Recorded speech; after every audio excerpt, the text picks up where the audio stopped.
It's Thursday, 12th of June, 2025, 11:30 Central European Time, and this is EuroWars, your independent breakdown of politics and money in the so-called European Union. My name is Paul Brandenburg, coming to you from our studio in Switzerland, and with me from Mallorca, Spain, is my anonymous co-host Hermann, to share his 30 years of experience in C-level banking around the globe. Hermann, thanks for being here.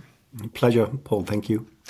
Our headlines this week: USAID in Europe. The EU corruption is obviously financing NGO-Lawfare. Remigration gone wrong. Why integrated migrants are now starting to leave Germany again. And the EU deep state is fighting peace efforts with Russia coming from Germany. Well, USAID is obviously something that the European deep state version copied quite originally. At least that is what German news outlet News found out, saying that the EU corruption is now financing NGO-Lawfare's. News writes, billions of euros in taxpayer money have flowed into NGOs over the past 10 years in the European Union.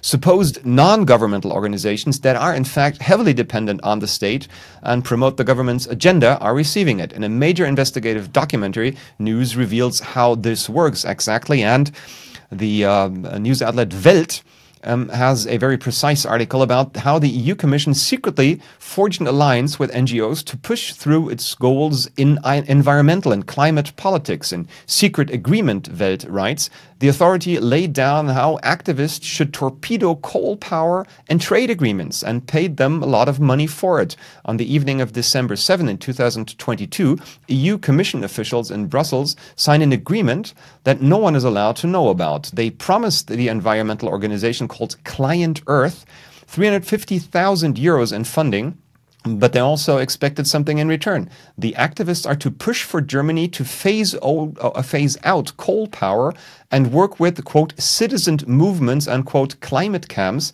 In other words, protest groups. That's what it says on page 77 of this document, according to newspaper Welt. Hermann, so we obviously now have proof, actual proof, of what people like Alex Jones and similar and the likes are constantly saying, that this deep state is obviously an international construction that works in different regions of its territory in quite similar ways. So there doesn't seem to be any difference between US aid and what we're seeing in the so-called European Union. I would agree. Let's quote Elon Musk with his Doge effort on it. If an NGO goes bust because the money from the government doesn't flow, it's not an NGO in the first place, right? So I think we see a blueprint of exactly what's happening in the US. We see the same orchestrator. And here I would like to consider people that if you see the new partner of George Soros' son, Georgios, I think is his name, or Alex Soros, it's Uma Abedin, and she is the right-hand woman of Hillary Clinton. So you see, if you draw the connections, it's always the same thing. But what you say is exactly right. We have the proof. And once again, just with the EU Commission and with Ursula von der Leyen, with the vaccination and her dealings with Pfizer, we have so many areas of proof, and still the outrage is not big enough. And when I talk to German politicians, they know exactly when they have budget committees.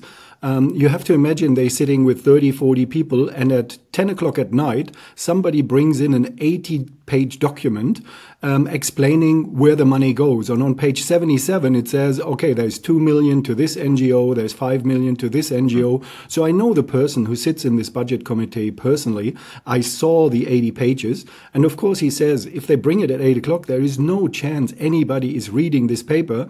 And about 2 o'clock in the morning, everybody raises their hand and say, yeah, okay, let's do it. So you see, from the start, this is a level of corruption which is unheard of. And if we look at our former Wirtschaftsminister, so Minister of Economics, Robert Habeck, then you see the Green Deal, the Greichen, Patrick Greichen was his right-hand man. And there was already a major corruption exposed where he sits on, I think it's a Ukrainian gas company on the supervisory board. But all of this goes basically nowhere because public media doesn't report about it. People won't believe it when you say to them, look, it's actually printed. And the same thing we see right now. We have already this rumors flying around for several months and years, actually, about that the EU is about to check everybody's wealth. So you basically have to fill out a form and you have to say what your belongings are, from watches, from cars, everything. They're calling it a Vermögensregister, which would translate to a registry of wealth, of your private possessions, right? Exactly. And also this, oh my God, it's a conspiracy theory. And just as of the last couple of hours, there is a Dutch commissioner. I mean, he's part of the EU Commission, so very close to Ursula von der Leyen. Hoekstra is his name. And he was reporting that from December 24, they are working on a study for wealth taxes for EU member states, but also for non-EU member states. And I looked at the document just myself a few minutes ago, and it says basically that it is a corporation of global, targeting global wealth tax. So what they do, and they in this case, is there is one club which you and I will never be part of, and there is the other side of the club that is the people who they are just, trying trying to strip of all their assets. And that's in the same prospect is you look at NGOs and you basically can tell that I would say more than 75%, 3 out of 4, are actually doing nothing else than the current regime, the current government's will translated into protests, into opinions, into public media. And it's quite dangerous what we see here. And how far this misuse and this embezzlement of funds goes is shown in another example here, reported by Pauline Voss. She is one of the reporters with News, and she published on X just recently an exclusive article or an exclusive text about hate aid has supported the aforementioned Secretary of the Environment, Robert Habeck, in his fight against statements made by citizens. Hate aid is an organization, a so-called NGO, that is targeted or has declared a war on abusive posts and on the misuse of free speech, as they call it. This organization, Hate Aid, Pauline Voss reports, supported Robert Habeck in particularly controversial ways because it was provided free of charge, this support. The Green Minister received free support from this organization in his court battles against citizens. Habeck not only brought them, or not only reported their comments to public prosecutors, because in Germany it is illegal to openly state criticism against politicians that they could regard as insulting. It is officially illegal to insult politicians by Article 188 of the German Criminal Code. This article was just introduced a couple of years ago, shortly after the so-called COVID pandemic, to target people that do criticize politicians. And in this case, this Hate Aid organization also paid for and supported the civil liability claims that this former minister in Germany filed against these citizens, trying to get compensation for this doing. So they're obviously taking tax money, if I understand that correctly, Hermann, they're taking tax money to sue citizens in civil cases for the benefit of state functionaries. Is that true? Or is that correct? Or did I miss something? I would add one thing, exactly right what you say. They are using or misusing government tax money or taxpayers' money to basically then sue normal people like you and I who maybe posted a meme saying, oh, this minister is incapable, but then benefiting from, and we see it in a couple of examples where certain politicians issued between 200 and 800 of these claims. In general, they get about 20% that are being punished to a payment of between 500 euros and 1,000 euros. And whatever they get, they keep for themselves. So they are fighting this with taxpayers' money, the receipt, if the corrupt judge, because you can't actually tell me that any judge with any kind of judge behavior or regular judge behavior would look at this and say, come on. I mean, if somebody puts a meme out and says you're not capable of doing your job, that's not worth 500, 700 or 1,000 euros. And mostly it's because of people who cannot afford it. So basically some of them, I mean, one pensioner, I think, went to prison for 75 days, you know? So it's dead serious. And the claims that they receive, basically, they are keeping for themselves. It's nothing else than a huge corruption cycle. it's an industry, and they're just newly constructed law firms that actually specialize on assisting politicians with this kind of business. So yeah, it's a taxpayer funded new business for politicians to get some extra money, just next to the pensions and the subsidiaries they receive as sitting members of the German parliament. And if you think that is just an extreme symbol, or is just an extreme thing that can only happen in Germany and it's better in the other parts of the so-called European Union, well, you're wrong. Like, as you see here, as Apollo News reports, the Serbian soccer star Nemanja Matic has just been banned from 4 games by the French league for covering a so-called LGBTQ symbol on his jersey with tape. The soccer star is a devout Orthodox Christian and said he does not want to wear this symbol in public, but it has come this far in Europe. If you are not willingly supporting the politics and woke ideologies, you are simply banned from taking part in them at all. That brings us to our next topic, remigration gone wrong, why integrated migrants are leaving Germany and other parts of Western Europe. Well, to begin with, Europe just experienced what is rather normal in the US, a sad normality, but which is absolutely rare in Western Europe, and which is a premier event in the place it took place, in Austria. There, as Bild reports here, a 20-year-old former student opened gunfire at his former secondary school there, at his high school. 9 students between 4 and 17 and a teacher were killed in this shooting. 13 other people were severely injured, 9 of whom are still in hospital. This shooting, something Germany has seen in the recent years, or something similar to what Germany has seen in the recent years, it is a first for Austria. Austria is shocked, which is understandable. And as it turned out later, this student, Arthur A., his last name has not been published, is a migrant from Armenia who was naturalized some years ago in Austria.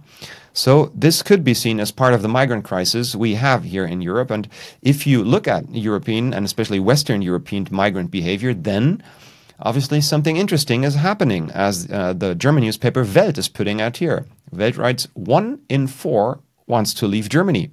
Remigration plans among immigrants on the rise. Around 26% of people who have immigrated to Germany are considering to leave again. 3% or 300,000 people already have concrete plans to remigrate, according to a study published on Wednesday by the Institute of Employment Research in Germany. And Hermann, what they are not publishing here, and that is the interesting part, I think, is where these migrants are from. So if we have this situation in Germany and Western Europe where it's constantly an effort to talk about migration in general, and what they are trying to evade is to look at the groups of migrants closer. And from an analysis of crime rates, we know that the problematic migrants, the so-called migrants, are not from within Europe. That's clearly a predisposition for Arabic Muslims, especially Turkish or Arabic Muslims. And those migrants who are leaving right now, well, we have no precise information on which group they belong to, but my guess would be that they're probably not from this group. You're 100% right, and I see it in my daily dealings. I have a lot of friends who are Croatian, Serbian, Bosnian, even Turkish. I mean, moderate Turkish, when they came from Ataturk, these are the most lovely people, because I have this conversation with my hairdresser all the time. He came to Germany in 1986, and we are discussing a value system. You know, for me, it's absolutely not a problem, the color of the skin, or if somebody works a turban or whatever. I mean, if we believe in the same values, that means I don't actually work for you, so you can be at home and do nothing. That is also what they view the world. And they were saying to me, what's wrong with your German people? You should be the one defending Germany. And at least, you know the politicians, you know the corruption. You have to go in. And my question is always, how can I do this? As soon as I voice anything conservative, I'm going to be a right-wing extremist, then I become a Nazi.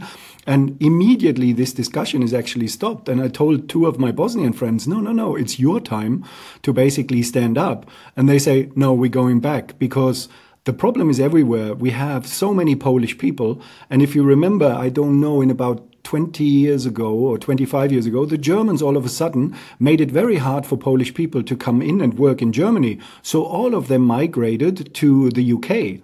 And they are leaving the UK now as well for the same reason. So it's not a specific German problem. It's a UK, German, wherever these migration gone wrong policy is implemented.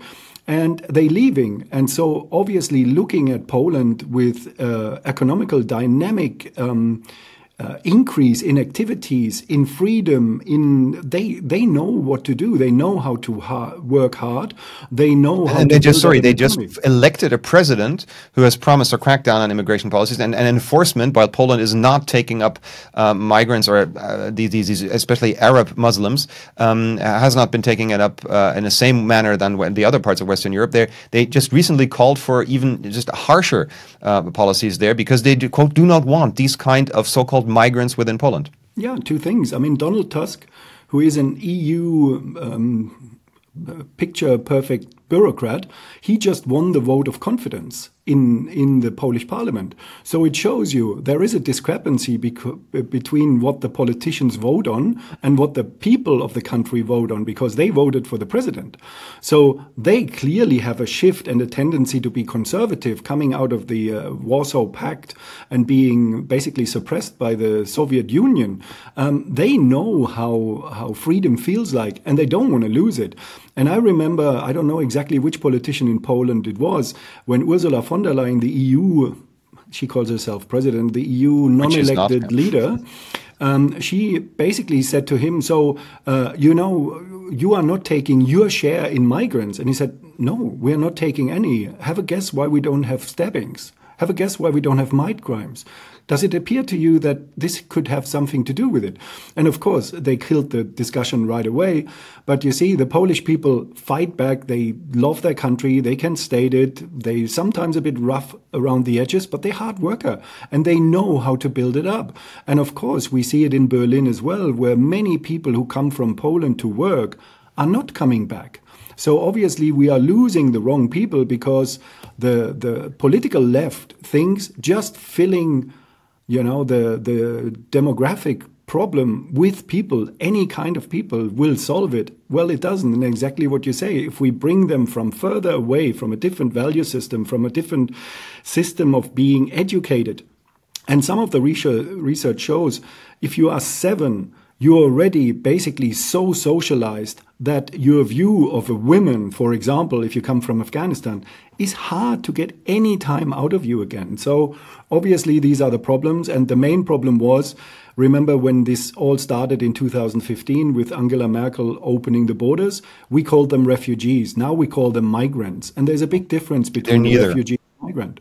They're neither. They're invaders, and that one has to clearly state that. And if you look at this massacre again that just happened in Austria, well, obviously this former pupil of Armenian background who killed himself after the police arrived there does not fit into this scheme. He's obviously from Armenia, a largely Christian country. But what the media made of it when they broke the news, they immediately, just like here, German newspaper Bild shows, are trying to frame this whole thing as something directed against Arab Muslims. We see a picture of Hannah, a 15-year-old who's among the victims here, who was shot, obviously, while she while she was working in class, was showing a young girl with this Islamic headscarf to frame these migrants or these Arab migrants as the victim is something, well, obviously an act of manipulation, because German media, just as this very regime-close biggest tabloid Bild here, they constantly try to evade this discussion that we just pointed out here, the fact, or the discussion about the fact that the overwhelming majority of perpetrators, and especially in rapes and in stabbings and in bloody crimes on German street, an overwhelming proportion of these people are in fact Arab Muslims. It's quite clear. If there are many of them from Syria or similar countries, but there is no migrant problem in Germany. Germany does not suffer, just as other Western European countries, does not suffer from migration from Poland, Italy, or other parts of the world. It is quite specifically a problem with Arab Muslims, and we see in Great Britain to what that leads. We're starting to see to what that leads in Germany and other countries, and the discussion yet is still forbidden, isn't it, Hermann? It's taboo to discuss that. Whenever you bring up this topic, you're immediately framed as a racist or a Nazi even. There's absolutely no discussion about it, and that's the danger of it. It's killing the free discussion and killing actually to look at certain problems and might be able to fix it. But this sounds very, how would I say, biased, but I'm in the Middle East quite a bit because I have a company in Dubai. And I can tell you, I talk to these people and they're lovely. And I said, yeah, you know, we have the problem. So you have Saudi Arabia next door and you have so many opportunities to host your Muslim brothers. And he looked at me and he said, well, do you think if we could use any of those that we let go to Germany, we would let him go? No. You get the ones that we don't want. And I think that was the clearest sign that also there are always the rumors that in Northern Africa, they opened just the gates from the prisons and said, you have to leave the country. And of course, where do they go? They go to Germany because the pull factors are so high that they get by far the most money to basically live their lives without integrating or without actually looking at certain things that they can finance their own lives. Yeah, that's why my point of view is that is no migration. That is politically wanted and politically funded influx of invaders. So it's an invasion and not migration. But while we have these facts on the perpetrators and the fact that actually integrated migrants are leaving Germany, we also have this communique from the federal ministry, the federal German Ministry of Research, Technology and Space. Yes, Germany has a ministry for space matters, and they write on X, we want to attract even more researchers from all over the world. Germany is already the second most attractive country in the world for scientists. That was said by Federal Research Minister Doro Bär in an interview with German economical paper Handelsblatt. And we'll just let that sink in. And you decide on the difference between Germany's view of itself, or Germany's regime's view of itself, and the facts that are actually quite measurable. Our last topic is the EU deep state's fight against peace efforts that have recently started in Germany. The former ruling party, SPD, the equivalent to the American Democratic Party, has published a paper, or at least 100 signatories from the SPD are calling for a change of course in security policy. That is what Cicero magazine writes. In an interview, SPD politicians and first signatory Ralf Stegner, a very left member of the SPD, explains what this means and his ideas for a European security architecture with Russia. And Hermann, what they're basically calling for, if I get that right, is nothing more than a dialogue with Russia, and they're calling for their party comrades, as they call them, to start to consider the Russian security interests, and that more or less caused an outrage, because as soon as you just suggest in Germany that Russia might have legitimate security interests, you're immediately funded by Putin, or as they call it, you're a Putin whore. Yeah, once again, that's the public opinion that's being fed all the time. As soon as you advocate for, peace talks and just listen to the other side and see what we can do to just stop the war, you have these voices, and it's not only in the SPD. The worst one is probably Michael Roth, who also traveled to Georgia to steer up the protests there. An SPD politician, so a social democrat. SPD politician, and we have to look where he comes from, because he was a no-name, and then all of a sudden, and I followed actually the conversation openly on X, which was at the time Twitter years ago, where he applied for a job with Heiko Maas, our then Minister of Foreign Affairs, and it was embarrassing. It was so embarrassing, but he got the job. Basically, we have, like the US, these committees, and he was part of the committee for foreign affairs. So if you remember Trump's speech in the United Nations, where he clearly claimed and said Germany is too dependent on Russian energy, the German delegation was laughing at Trump, which he never forgot. And that was Heusgen, who was an EU bureaucrat. It was Heiko Maas, our former Minister of Foreign Affairs, and it was Michael Roth. So they were sitting next to each other, amusing themselves that Trump exactly called what actually the consequences will be. But here also, I don't want to defend Trump, because when Friedrich Merz, the German chancellor, had his first visit to him, he openly sat next to him and said, yeah, I was the one who actually... I decided it, yeah. I decided it. I gave the order to blow it up, and Biden just executed it. And from the Germans, there was absolutely... I don't know if he didn't understand it. I guess he did. He did. there was absolutely no reaction whatsoever, and it is state terrorism, because the cost that Germany suffered by not getting the Russian gas, that is basically the foundation now that we will never be able to compete in the AI space, that we won't never have independent energy that we use for our industrial complex, and it doesn't work. And we see it every day. Germany's in free fall. But that is common knowledge. That has been common knowledge for years. I mean, there's a very good older Tucker Carlson interview where he openly said that and said, well, you can't take Germany serious. What's their problem? And he even said you can see it in their troubled sex lives. Germany is obviously a nation of cuckservatives. They're cucks. They're basically without spine. They are basically, they obviously have so much self-loathing there. They hate themselves. They accept the fact that their ally, their biggest ally, the United States, just openly tells them that they destroyed their most important energy source, and they just accept that, like Friedrich Merz accepted. And if you look at aforementioned Michael Roth, or Michael Roth, as you call him, the guy that came up with during that time, he immediately was one of the SPD functionaries that were sent into the media to comment on this new peace effort. And he said on German news TV station NTV, I said that these Russian narratives are just as widespread in the SPD as they are among the German population. So he immediately calls this call for peace a Russian narrative that is being propagated. And he goes on saying, this is a complacent and very arrogant turning away from NATO's mutual defense commitment, from which Germany has benefited massively over the decades. So their basic line here, Michael, is the same as in the warrior fraction of the CDU, which makes up the majority of the CDU, the now ruling party in Germany. Their basic line is that this is a NATO defense case, and it's actually in NATO's interest to attack Russia now, because Russia is a threat to NATO for wanting a buffer zone in Ukraine. That is the story, and this line of argument is not questioned at all in German state-run media, for which one has to know that about 9 billion euros every year of more or less taxes taken from German citizens by force are used to run a business of state-controlled media, TV stations, and radio stations, and that actually makes up the majority of what Germans consume in media. So state-financed news broadcasting services, if you might call them that way, they are spreading this propaganda, or spreading this narrative that it's a NATO defense interest, and whoever discusses Russia's interest is more or less declaring open war on NATO. Absolutely. You are immediately somebody who sides with Putin.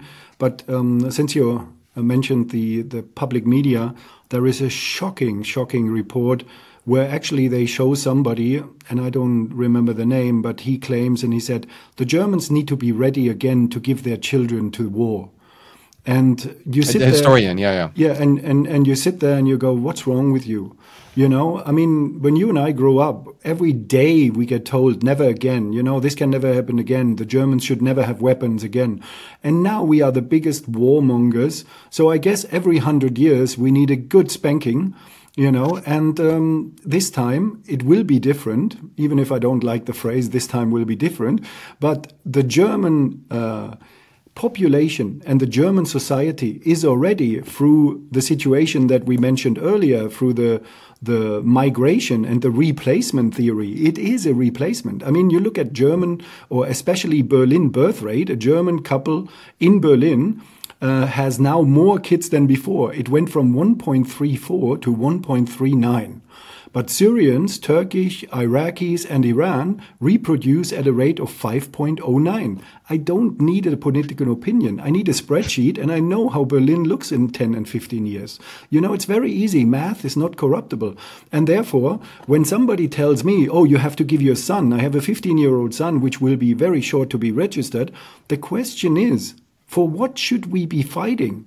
For a population that lets everything happen. And I think the root of everything was the COVID measurements. And or at least the trigger, yeah. That's the trigger, because they didn't fight back. So the so-called regime, the so-called people that actually have the power, they know the Germans won't fudge. They don't go out on the street and protest. You know, there's a famous saying, I don't know, was it it could have even been Napoleon, where he said, if the Germans go to a revolution, they will take a ticket at the, that was train Lenin. station. That was Lenin. Yeah, famous quote from Lenin. Exactly. Yeah, that question remains: why are Germans so eager to take that spanking? And what about this nation of cucks?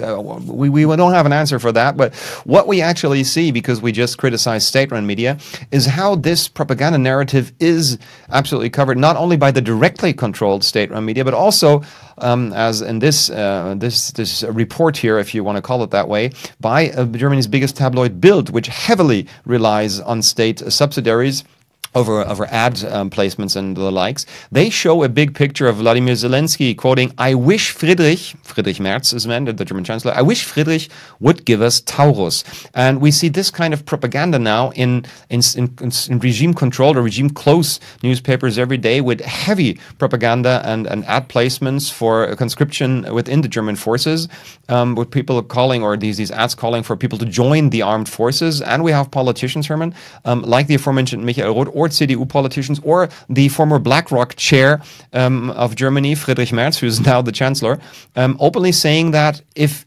people don't join us just on by their free will, if we don't have enough people joining the armed forces, we will have to reintroduce mandatory service, and we will just simply draft them, because we want to have, or we need to have, the largest land force in Europe, and that would translate to more than 1.3 million soldiers to have a larger army than Russia itself. Well, we just imported 1.5 million young migrants between, I think, 15 and 35. Maybe he's thinking about that, but otherwise, the population is absolutely not capable. Where do we get 1.3 million people in Germany from? I mean, especially young men, but also he widened it to young women as well. He wants women on the front as well. And also, you know, the little things that are so dangerous is that you can see in various directions. For example, there was from I think our Ministry of Health, they said they should plan for 1,250 wounded soldiers a day, and I think about 1,000 dead ones. So they are already putting these committees in place to say, how can we deal with it? That's so pervert. They're unbelievable. I mean, it's open preparation for war. Yes. Yeah. My question to all the German parents is, what's wrong with you? Well, why are you listening to this, or why are you actually voting explicitly for this? Why would you do that? I mean, honestly. Well, same question from me here. And thank you, Hermann. That wraps it up. That is this issue of EuroWars. Join us next week for your breakdown on politics and money in the deep state hellhole that is the so-called European Union.